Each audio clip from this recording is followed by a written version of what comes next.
buenas noches amigos y bienvenidos una vez más a Tu Salud Informa. Yo soy la doctora Ileana Echevarría Martínez y como estas últimas semanas me encuentro con tu psiquiatra, el doctor Julio Jiménez. Así es. Hola Ileana, ¿cómo estás? Buenas noches. Yo estoy muy feliz, ¿cómo te encuentras? Qué bueno, muy bien, recordando que hoy es 11 de septiembre. Así es. Increíblemente, ¿cómo pasa el tiempo de rápido? Han pasado 12 años de aquello que ocurrió, que muchas veces no queremos recordarlo, pero que de alguna manera quizás trajo cosas positivas como aprender a cuidarnos más, a pensar más en nuestra seguridad. Y cuando hablamos de cuidar, lo primero que debemos pensar es que en tu salud. Así es, y por eso estamos aquí. Somos tus amigos que estamos brindándote lo último en información médica. Precisamente en este programa contamos con la acostumbrada colaboración de los colegas del Hospital Damas en Ponce, particularmente del doctor Báez Caratini, quien continúa hablando esta semana de medicina nuclear.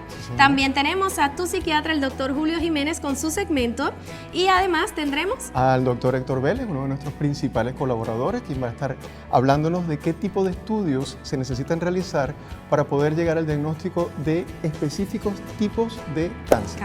Y también tenemos una entrevista muy interesante con el licenciado Iván Ayala, quien es el presidente y fundador de UNEPI, que es una fundación dedicada a la atención o el apoyo de niños con cáncer. Sí, específicamente la lucha contra el cáncer pediátrico. Así es. Una entrevista muy conmovedora que no te puedes perder. Ahora pasamos con el primer segmento de la noche, nuestro oncólogo Héctor Vélez en temas de oncología. Adelante. Muy buenas noches, amigos de Tu Salud Informa. Queremos dar las gracias por la gran participación a nuestro evento Hablemos de Cáncer. Durante ese evento participaron muchos pacientes con muchas dudas y teníamos un sinnúmero de especialistas con ganas de explicar y de ayudar a los pacientes a aclarar sus dudas referentes a sus diagnósticos, prevención o tratamientos que estaban recibiendo para algún tipo de cáncer. Durante esas intervenciones me di cuenta de que hay muchas dudas referente a qué tipo de imágenes se deben hacer para diagnosticar ciertos tipos de tumores. Hay mucha duda en nuestra población a base de qué es lo que necesita una mujer de hacerse discernimiento para cáncer de mama. Y hay una gran confusión. Nuestras mujeres por alguna razón han preferido el hacerse la sonomamografía sustituyéndola por las mamografías. Pero yo entiendo que la sonomamografía debe ser un procedimiento más cómodo porque no tenemos que aplastar el seno para poder tener una imagen. Pero las guías no dicen eso. El cernimiento apropiado para una mujer mayor de 40 años sin síntomas es una mamografía. Y la mamografía es simplemente una placa que se le hace al seno y para obtener una buena imagen tenemos que aplastarlo un poquito. Una sonomamografía se queda corta como una prueba de cernimiento.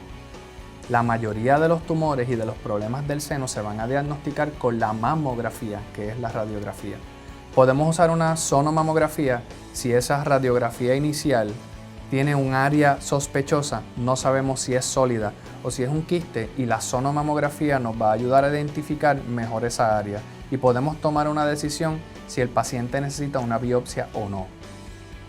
¿Cuándo debemos empezar a hacer mamografía? Bueno, una mujer que no tiene síntomas en los senos debería comenzar a los 40 años a hacerse una mamografía anual. Una sonomamografía solamente si esa mamografía nos refleja áreas que tenemos dudas en saber si son quísticas o si son sólidas. Antes de los 40 años, una mujer que tiene síntomas en los senos, síntomas quiero decir que tiene dolor, que tiene secreción por el pezón, que tiene una masa que se pueda palpar, esas señoras deberían entonces hacerse una mamografía antes de los 40 años.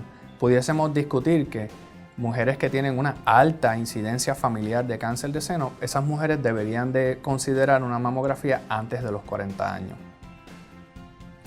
En el caso del PET scan, que es una técnica muy potente para detectar tumores y que nos ayuda muchísimo a dirigir tratamientos en pacientes, tenemos que aclarar que un PET scan no es un procedimiento diagnóstico. Ninguna persona se puede diagnosticar un cáncer con un PET scan. El PET scan es un estudio diseñado para captar actividad en alguna parte del cuerpo y una imagen que nos dice en qué área del cuerpo está esa actividad. pero no es un procedimiento diagnóstico.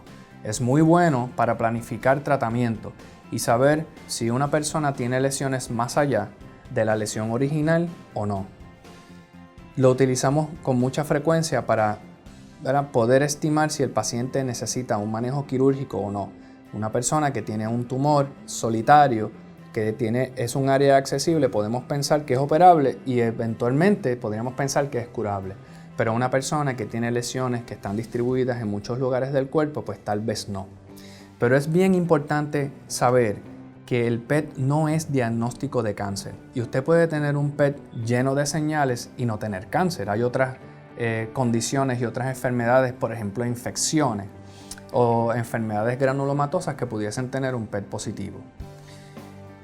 Tenemos una avalancha de pacientes que llegan a la oficina con mucho miedo del cáncer pidiendo que se les haga un PET scan. Dicen, doctor, hágame un PET scan porque yo quiero saber si yo tengo cáncer o no.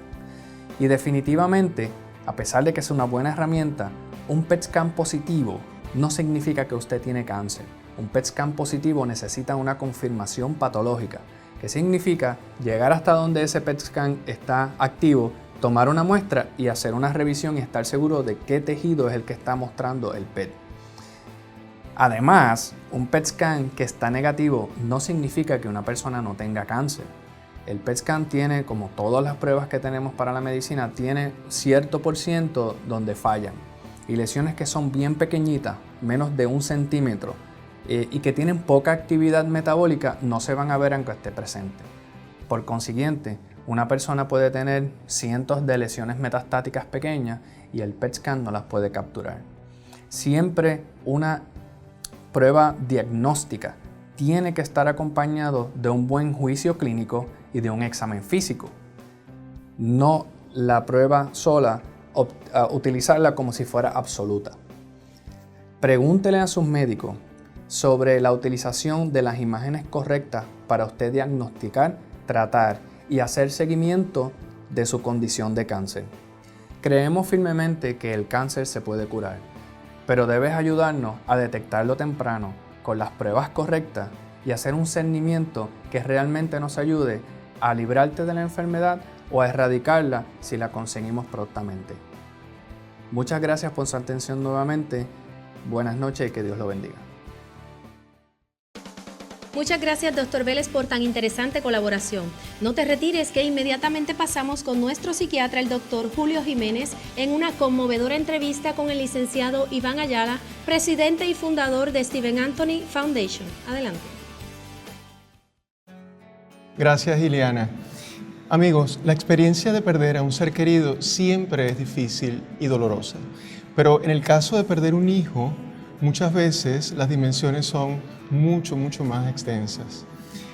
Hoy nos acompaña alguien que pasó precisamente por esa experiencia y la convirtió en un beneficio, en una fundación que beneficia a muchas otras personas.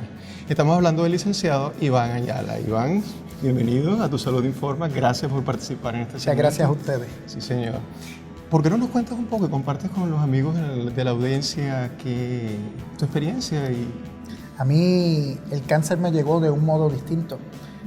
Yo te diría que como padre, del modo en que menos la gente quisiera que le llegara, por un hijo.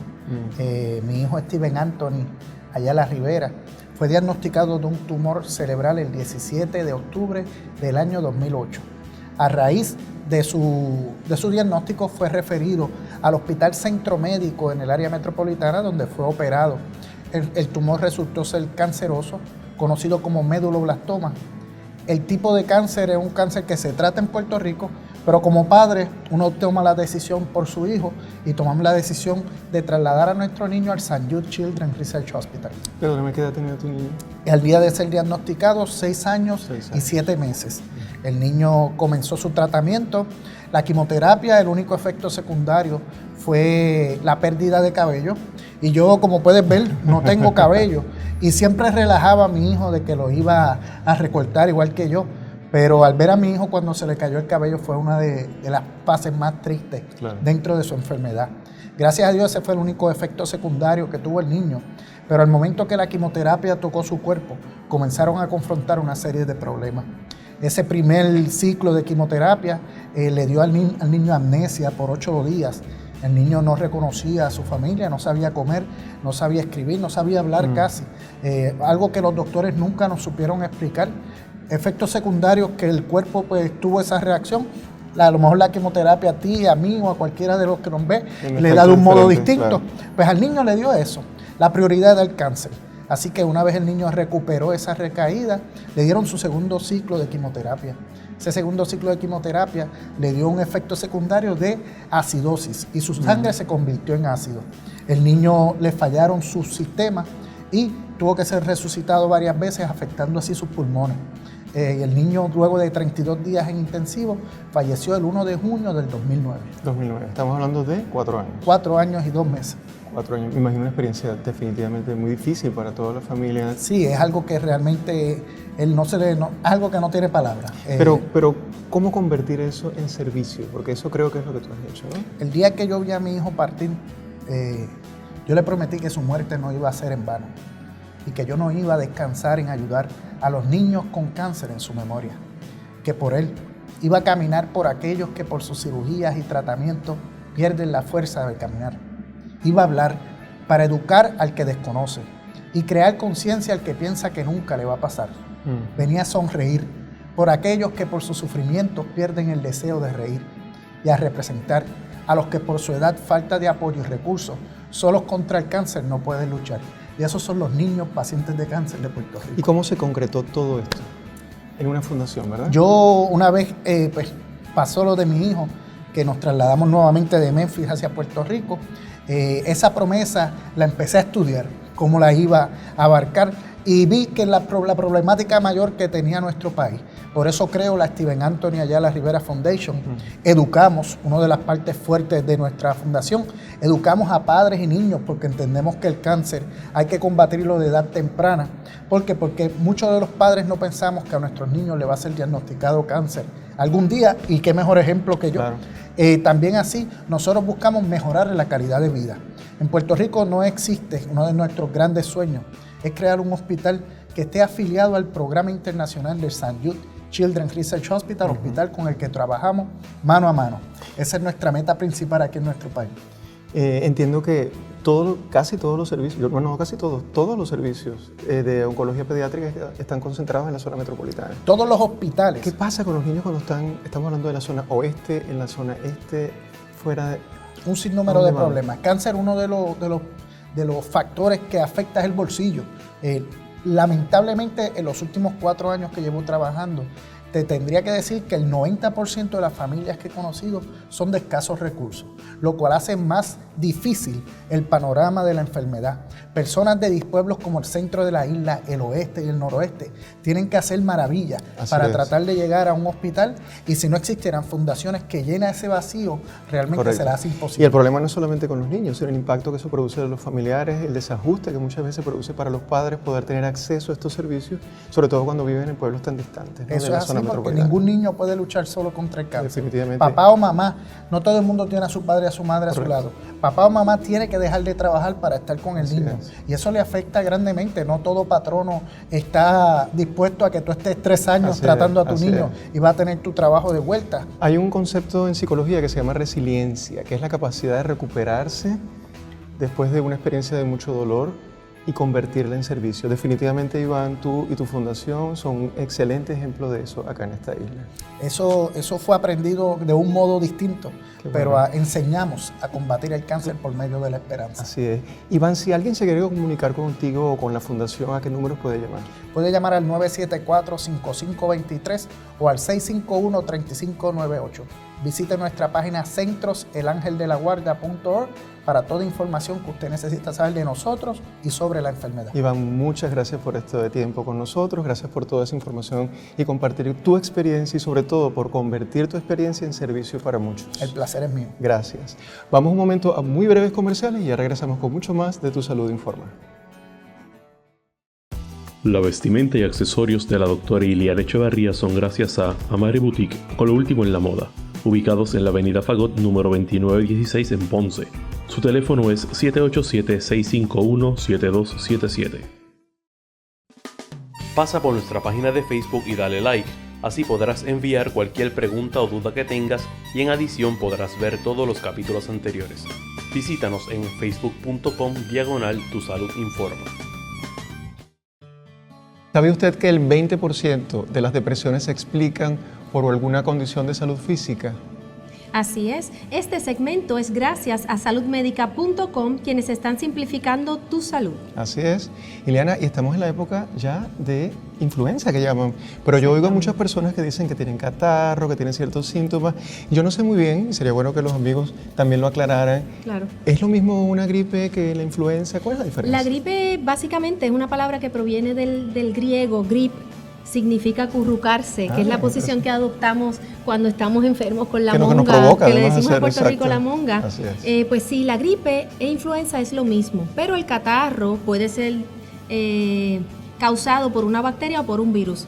Claro. La mayoría de los casos, más de un 70%, son causados por virus. Y la influenza es causada por el virus de la influenza, ¿Sabe? valga la redundancia. Ahora que dices eso, hay muchas personas que utilizan antibióticos cuando tienen gripe nada más. Sí. Y yo creo que eso, ¿qué tú No, crees de para eso? nada se recomiendan antibióticos a menos que el paciente esté complicado, que ya tenga esputo o secreciones verdosas, fiebres bien altas, que no haya mejorado con el tratamiento sintomático, que básicamente es acetaminofén para los dolores en el cuerpo, dolor de cabeza, tomar muchos líquidos y reposo en cama. Algún jarabe para la tos, algo para la secreción nasal. Claro. ¿Y cómo diagnosticamos esto? ¿Cómo tenemos la seguridad de que Sí. estamos frente a una influenza o una gripe común? Exactamente. El médico cuando te ve en la oficina se fija en los síntomas que el paciente le refiere. Casi siempre la influenza puede ser con un dolor corporal generalizado, dolor de cabeza, secreciones nasales transparentes, congestión nasal, enrojecimiento de los ojos, fiebre. También puede haber lo que se llama astenia o adinamia, que es el cansancio, las ganas de quedarse en la cama.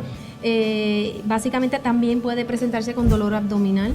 Hay variantes, depende de las condiciones preexistentes que tenga el paciente. No siempre podemos quedarnos en cama cuando nos provoque, pero eso tiene un sentido importante Sí. porque el descanso ayuda Exacto. a que esa energía se utilice para Correcto. producir Y una células de las de defensa. recomendaciones es quedarse en cama para evitar la propagación de este virus que se transmite principalmente por secreciones mucosas y nasales. Así Es importante que se quede en cama, un acuartelamiento por varios días en su casa para entonces evitar la propagación del mismo. Algo rapidito, hay vacunas disponibles, no tengan miedo de vacunarse, porque así es que se previenen las pandemias. La última pandemia fue en el 2009, recordamos que fue H1N1, la famosa gripe porcina, y hay casos en Puerto Rico, lamentablemente, que al sol de hoy son provocados por H1N1. ¿Alguna contraindicación con esas vacunas?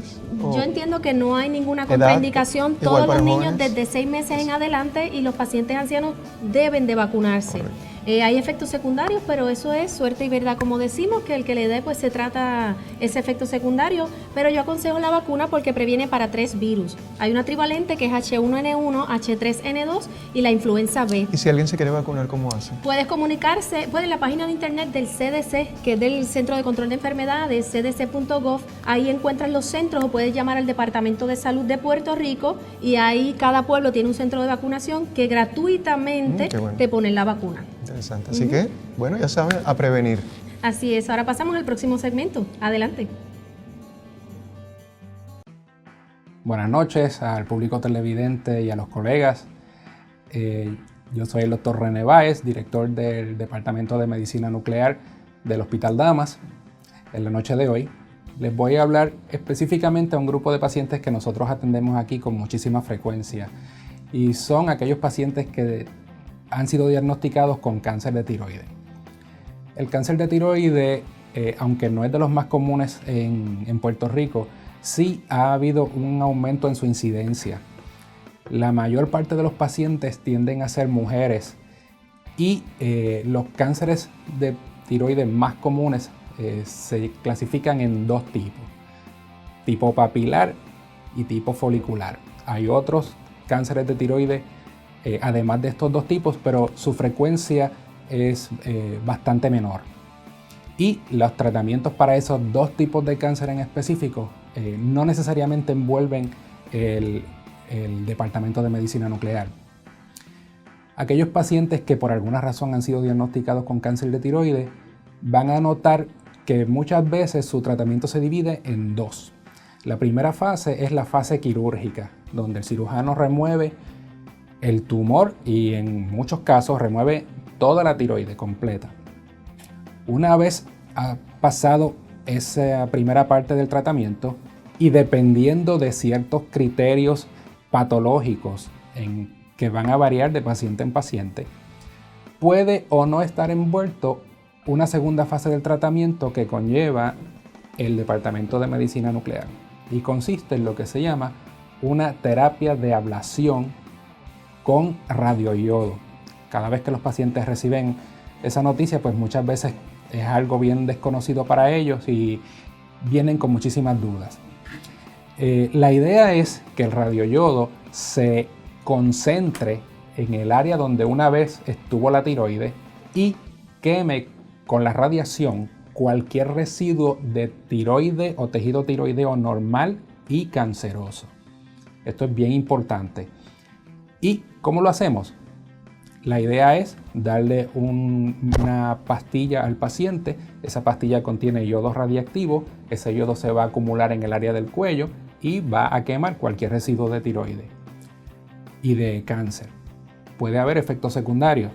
Los efectos secundarios más comunes son náusea. Puede también haber un poco de molestia en el área de la cirugía, el cuello y la garganta. Y algunos pacientes pueden desarrollar también un poco de hinchazón en las glándulas de saliva.